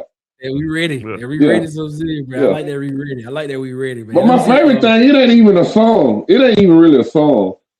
You know my favorite thing to hear in college football is a chant, bro. And I can't say it, but man, the LSU chant, man. Oh, man, I go crazy every time I hear that, man. I'm like, man, these for wild, man. Man, these for crazy, man. Oh yeah, that jump around in Wisconsin is crazy too. Yeah, the jump around in third quarter. Yeah. What's the name of the song? Yeah. I don't know the name. I don't know the name of the song, but I know what you're talking about. I know what you're talking about. Usually, if you hear that, man, they be going crazy over that, man. Yeah, the one in South Carolina. The one in South Carolina. That's Sandstorm. Yeah. Like that. Yeah. I think a sandstorm in South Carolina. I like that. Yeah, man. You do not want to be on the other end of that chant right there. Something bad has happened for one team, and they get to chant that. That's what it is. I like that. I got one more, but I'm gonna read some of these comments real quick. I got one more. I don't want this to take too long, but I got a feeling it's gonna probably take a long. King Richard said, "We ready." He said, "We ready." I like it. Big Sarge said, "Swag surfing." He liked the swag surfing. Mike McKinney said, "All I do is win because we got the W. If that happened, I like that." You're right. Ant said, "Mo Bamba." That Mo Bamba. Yeah, that Mo Bamba, man. Oh, yeah, bro. King said, "I say we ready." Pumps the players up on the field the most. I like it. Ed Darby said, "No more play in GA." Pastor Detroit. What? We're talking about Pastor Troy in this thing. Pastor Troy. I know about Pastor Troy. Yes, sir. Harbon said, "I remember Eye the Tiger when I was in school." Hey, what about Tiger Walk? What about Tiger Walk? Tiger Walk. Yeah, it's good. I like Tiger Walk. I like Tiger Walk, man. I like Tiger Walk. Team specific. though. It is, man. It is. Mario said, man, I not long ago started watching Auburn podcasts. I watched most of them. This one is my favorite so far. You guys are reasonable and you engage with the viewers. That's pretty cool. Warrior, man, appreciate you, man. That's what we try to do. That's what we do. Around, like I said, around the water cooler, we talk that score. Sometimes you may not like our opinion. Sometimes you may agree with it. But one thing we gonna do is we gonna talk that score around here. Mm-hmm. So it is what it is, man. We appreciate that so much, bro. He said y'all sleeping on white stripes. So Mike said y'all sleeping. I don't know what white stripes is. I don't know what white stripes is. Is that a soccer? That's thing? Another thing. Mm-hmm. Is it? You gotta let me know what white stripes is. That's the only way I can put it to it. All right, here go the last one. Here go the last one. All right. This is very last minute because my goal at the end of this show, because I did not plan on us talking about this for a long time. Mm-hmm. My goal at the end of the show was for about 25 minutes before we got into this really good conversation that we just had. I wanted to rank the 5 Southern best hip hop albums of all time. It's what I wanted. The reason why I want to do that because I was watching a video. Oh my God. I was watching a video and somebody had an album on the somebody didn't have an album that I thought should have been on there. So I was like, let's bring it around the water cooler and talk about it. But we don't have time to do that. So we don't have time to do that. So what I'm gonna do is I'm gonna ask y'all this. I wrote my 5 down. Just I'm gonna hold on to it. Hold on to it. We'll do it next week. We'll do it next week. I'm gonna make sure we have time to do it next week. This is the only 5 you guys gonna need to hear right here on this piece of paper. Okay. This All right. is the most credible. Man, you got me riled up, man. I'm a music lover, man. You might want to don't get this out the way tonight, man. We can't. We about to hit an hour. We about to hit an hour 30. We gotta hit an hour 30. So this is what I want. 2 minutes. This 2 minutes total. I want this 2 minutes total. So this is the replacement that I got. This is the replacement question I got for y'all.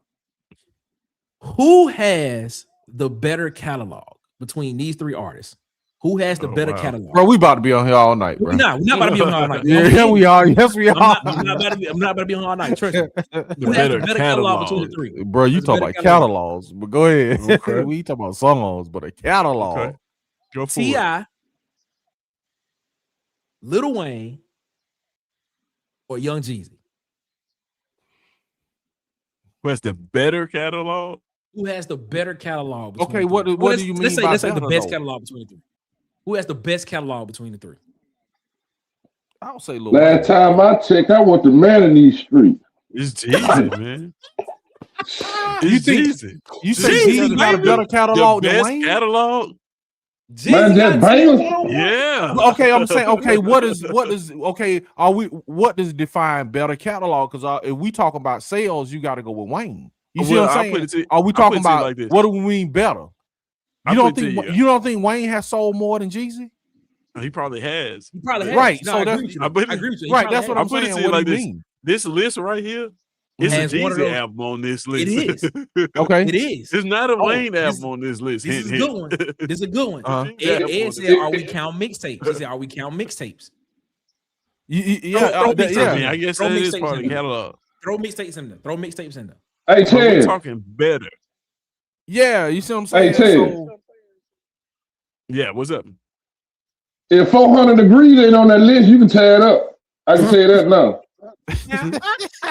Juvenile. Hey, dang. 400 degrees is number 2 on this list. Whoa. Okay, you my boy. Where you got the Ghetto Boys at? I don't have a Ghetto Boys album. I wanted to put a Ghetto Boys album on there. You don't have Ghetto Boys on there with Bushwick Bill on the gurney. We can't be stopped. Yeah. If I would have put a Ghetto Boys album on there, it wouldn't have been that one. It would have been the Resurrection, the one that all right. This when the they had question. Larry Hoover. This the question right here. This the question. How many Outkast albums do you have on there? I got one Outkast album. I could put 3 on there if I want to. I was about to say, brother playlist. Nah, he got a Quimini. Oh, you got ATLians? Okay. Yeah. Okay. I might as well give y'all the list. No? Oh. Go on, get a list. Go on, Go get get a a list. list. Okay.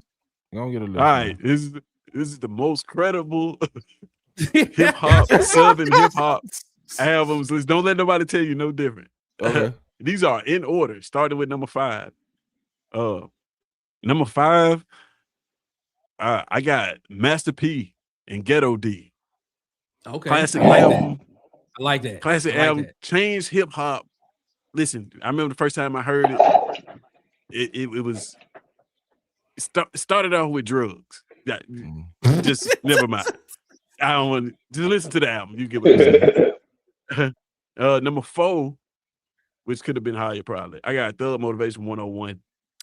Number 2 and number 1. This is a non-skippable album. No skips on this album whatsoever. It is I actually went to see him perform this live with an orchestra. I got the vinyl behind me from that. And that's one of my favorite albums. Number 3, got Outkast ATLians. Oh, okay. Got Outkast ATLians. Arguably could be number 1. I think it's the one that that album kind of separated them from the rest of the South. When they came out there, it was like, oh, these guys own something totally different than everybody else. And then number 2, I already said, got 400 Degrees, man. Another non-skippable album. Every track on their classic album. Cash Money ate off this album for the longest. And the number one Southern hip hop album of all time is UGK Riding Dirty. Riding Dirty. Oh boy, you my dog. You my dog. UGK Riding Dirty, man. Yeah, I can't be mad at you about that one. I don't know what else to tell you. The only thing I would say is TM101 got to be number 2. Then it's a great album, bro. It's a great album, bro. That's a classic album. It's better the fact that you don't have the Carter 2 on there is interesting. Trap music ain't on there. It's interesting. Yeah, but who would I take off though? Nobody. But I'm just saying though. I get what you're saying. I understand it, but I'm just saying, did they get consideration? Because I saw some Lil Wayne in comments. Listen. Carter 2 got consideration. All of Outkast's other albums got consideration.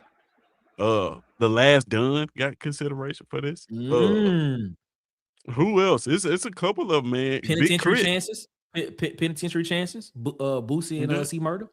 Yeah. We'll put them down. Crit album. I'm just the reason why I put Boosie on there because they did that whole album. They did that whole album from jail. They did all the lyrics over the phone. And then there's albums that people probably wouldn't even know that I would put on this list. Like Saha the Prince from Atlanta had a album called No Dope on Sundays, which is one of, if you have not listened to that album before, it is, if you like Kanye West's production, this album is that. Produced the whole album, and a lot of people don't talk about it, but it is a dope album. Earth Gang, I listen to Earth Gang a lot. Another dope group from Atlanta. No Gucci? No Gucci, man? Gucci, probably mixtape. Okay, mixtape Gucci. So Fat Gucci. I don't know, man. I don't know. Trap House 2. Fat Gucci. Trap House 2, Fat Gucci.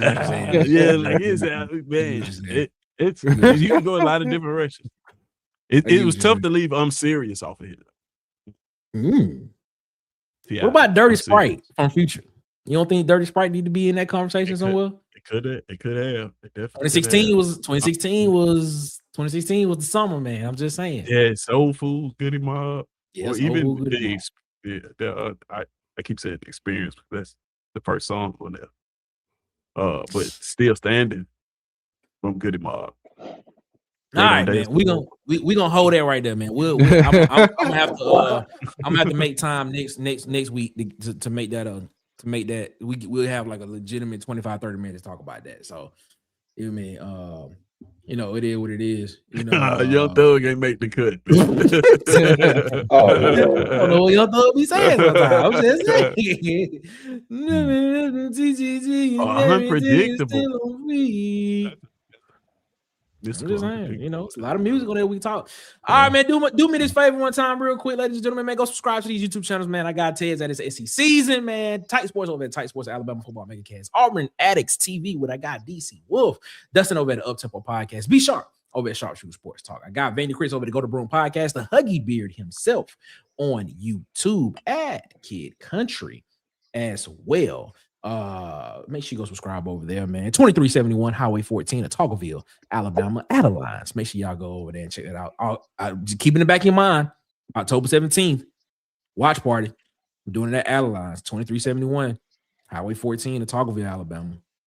Auburn versus Georgia. Water Cooler Talk Sports we'll be live from Adelines, man. And the legend himself, Bubba and the old man, Auburn Sports Talk. Also, subscribe to I got JMHO Sports Talk with I got Coach Sean on the Block Sports with Coach Carl.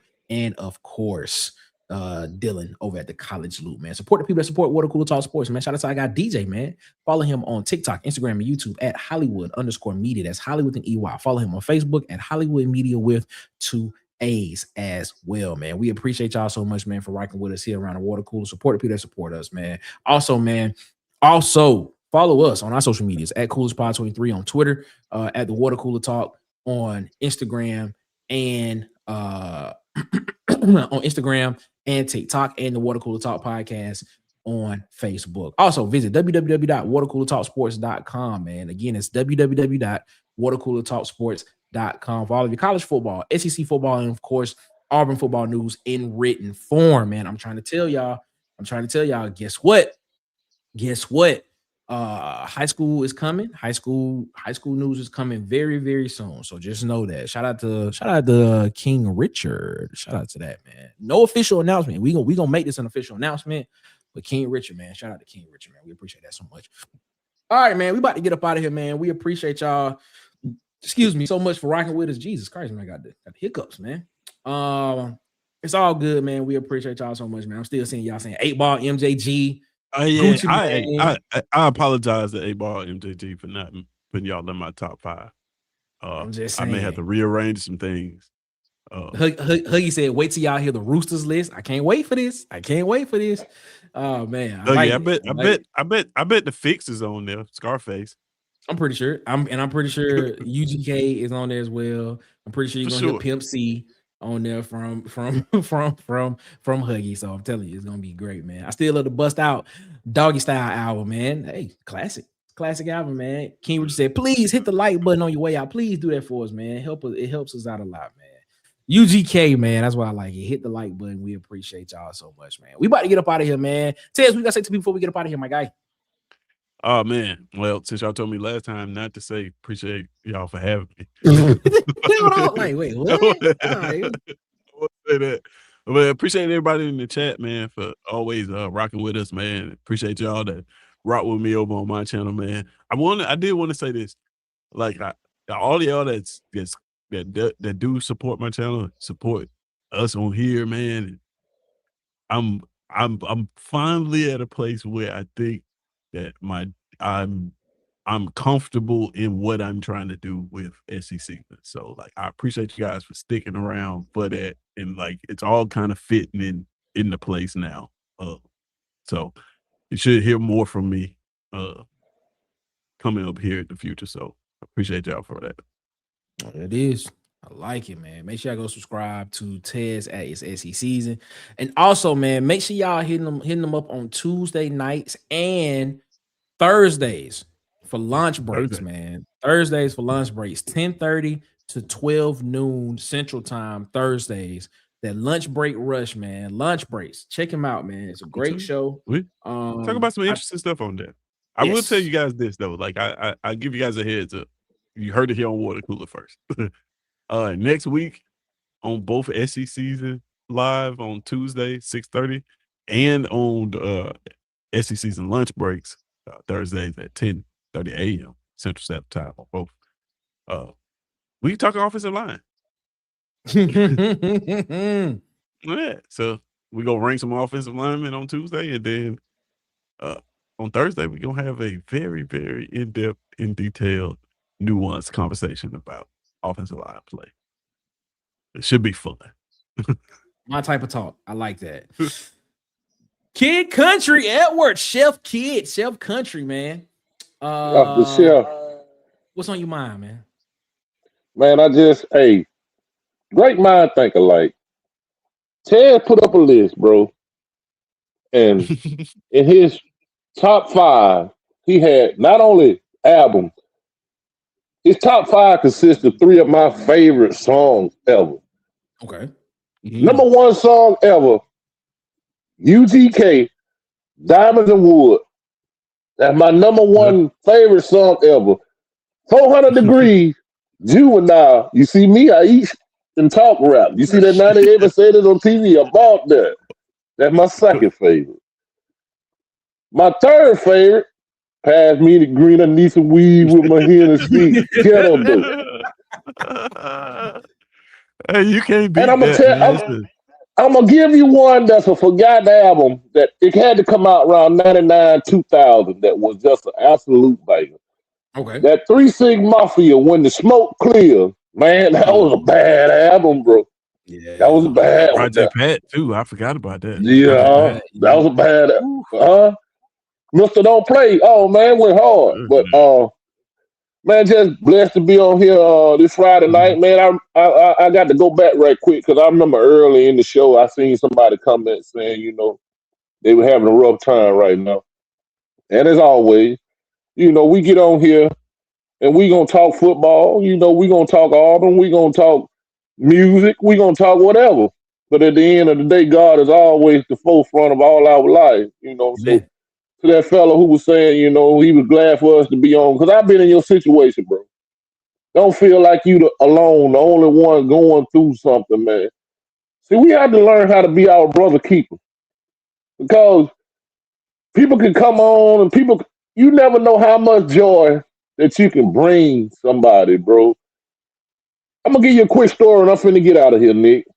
Okay. I remember back in 2011, 2012, I had got hit head on, bro, in a car accident. I never talk about this. I was crippled for 18 months, bro. I was on a walker for like 6 months. I was on a cane for over a year. And I fought depression during that time. You know, I had a messed up hip, a femur was broke. You know, my whole right side was messed up. And, you know, that's why I say a lot of people hate Paul Feinbaum. But same way like this show, man, that show gave me hope, something to look forward to every day, bro. Just hearing somebody talking about football. You see what I'm saying? Many days I was depressed, bro. Honestly, I couldn't work nowhere. I couldn't do nothing. I was thinking about just giving up, bro. So the guy that said, you know, man, I've been in your shoes. And I know, you know, sometimes life can come at you fast and you got all this and that going on, man. But I want to just say to you, just keep the faith. Don't stop believing. Don't listen to the voices of the enemy, you know, because we have so many people dying of suicide, you know, so many people doing crazy stuff. I seen on Facebook where this guy lost his job, man, he killed his whole family. You know, people out here dealing with real life issues, bro. I was in a mental hospital back in 2016. You know, a lot of stuff that I don't talk about. But I'm not ashamed of the journey God has had me on, because I'm only here to encourage other people. You know, so same God that did it for me, you know, I don't know what you're facing or what you're going through, but just trust and believe, man, that God hears your prayer. You know, just believe that. If you don't listen to all the football takes I say, you can believe that if you want to. But trust me what I'm telling you now. God hears your prayer and he haven't forsaken you, bro. And I'm just going to get out of here on that note, man. And y'all boy be blessed. Amen. Thank you for that, Edward. Man, appreciate Shout out to Edward for that, man. Amen. Make sure that y'all go subscribe to Edward channel, man. At Kid Country. I know he gonna be on here. He gonna be over. Of course, he's gonna be around the water cooler with us all the time, man. So you know, I think he said he gonna be he gonna have his camera coming on in an interview. You know, he gonna turn his camera on so everybody can see his face and see his reactions. You know, it is what it is, man. So we appreciate that so much, man. 2371. Highway 14, Toggleville, Alabama. Adelines, man. Keep it in the back of your mind. October 17, 2026. Water Cooler Talk Sports. We will be there live from Adelines for the Auburn, Georgia game. So, man, we appreciate that so much, man. Mike McKinney said, don't forget, Nick, live from the locker room for the Masters. Oh, no, we'll see. We'll see, man. We'll see. Ted, you do a great job, fam. That's what King Richard said. You do a great job. I appreciate it, man. Do a great job, man. Ant said, y'all check out Duke's interview with Ben Grubbs. Yeah, that just popped up over there on Duke's the Scoops, on Duke the Scoops channel. Make sure y'all go over there and check that out as well. Duke's been on a run, man. I'm telling you, bro. It's been a run, bro. And shout out to Dukes, man. Dukes was on with us last week. I saw me and Dukes did an episode and he put it up on his channel. So shout out to Dukes, man. Shout out to Dukes, man. Important to always have something to look forward to. Yes, Miss Susan. Yes, we appreciate all that so much, man. Harbone, he said, yes, I'm still having a hard time missing my wife's show. So, man, we appreciate that so much. You know what, man? One day I'm going to sit back and tell y'all how much this means to me. I ain't even going to lie, because I don't even look at it like this, to be honest with you. And I got to get my thoughts together, because if I talk about it right now, I'll just ramble. But hearing that type of stuff right there, man, it feels weird. Surreal. You know what I'm saying? Because I don't look at us as like, I look at us as just like regular people that just like to talk about college football, and we just have the opportunity to be able to, you know, kind of just, you know, you know, maybe get a little access. But it's just when people say that, I just be like, yeah, that's weird. It's kind of I appreciate it, but then I just be like, man, that's a lot. You know, sometimes I'd be like, it's a responsibility that you didn't. yeah, You know, you feel more responsible. Like, man, I have to come yeah, on I'm here like, and do a great job every time I turn this camera on. it's interesting. You know, it's a little interesting. DC Wolf, what you gotta say to people before we get up out of here, my guy? I know you on the audio side. If you can hear us, can DC Wolf hear us? The tiger is covering his ears. Maybe it is. I don't know if y'all can hear me, man. I guess Ed just broke everything, bro. I can't hear nothing. Ed just broke the whole world. We hear you. So yeah, I'm just coming back in, man. But yeah. I great inspiring message, man. I couldn't hear everything, but I heard Ed, man. I concur with his sentiments, man. Yeah, man. It's great, man. We appreciate y'all so much for rocking with us here around the water cooler. Did not plan to keep y'all this long, but shout out to everybody that rock with us for this long, man. I'm telling you, water cooler talk. We only going this way, man. So shout out to that, man. We appreciate y'all so much for that, man. As always, man. Thank y'all so much, man. Again, thank y'all so much. That's. That tiger has teeth. That's what he does. He's talking about what's the name? Tiger. Shout out to him, man. Shout out to Mike, man. That's Wade, funny. What's up, Wade? War Eagle to you, man. The Huggy Beard himself. Shout out to the Huggy, man. We appreciate you so much, man. Shout out to Huggy. We appreciate y'all, man. We're gonna get out of here. We'll be back Monday. Catch us Sunday for one. Sunday we'll be over there with Dustin on the up tempo. You missed us last Sunday. Did not do a morning show with Dustin last Sunday. Should be back this Sunday. So catch us over there at 9 a.m. Central Sunday. Then, of course, Sunday night. Have you heard? We'll be over there with DC Wolf, Auburn_Addicts TV, man. So make sure y'all subscribe over there as well. And catch us back here Monday, man. We'll be back Monday, 8 p.m. Eastern, 7 p.m. Central. We'll be back Monday around the water cooler. We'll be talking some more college football, SEC football, Auburn football, man. So we'll be that much closer to spring practice starting, ladies and gentlemen. So we appreciate that, man. As always, before we get out of here, man, y'all have a good one. Better yet, y'all have a great one. Y'all be blessed, man. Make sure y'all be blessed. Make sure y'all give the man upstairs above his because he deserves all the praise and all the glory. Ladies and gentlemen, till the next time we see you around the water cooler where we talk that score, what we do, it is, as always, one love. Ladies and gentlemen, we out. We'll see you on the next one. Y'all have a great weekend. Y'all be blessed. Y'all be safe. It's always one love.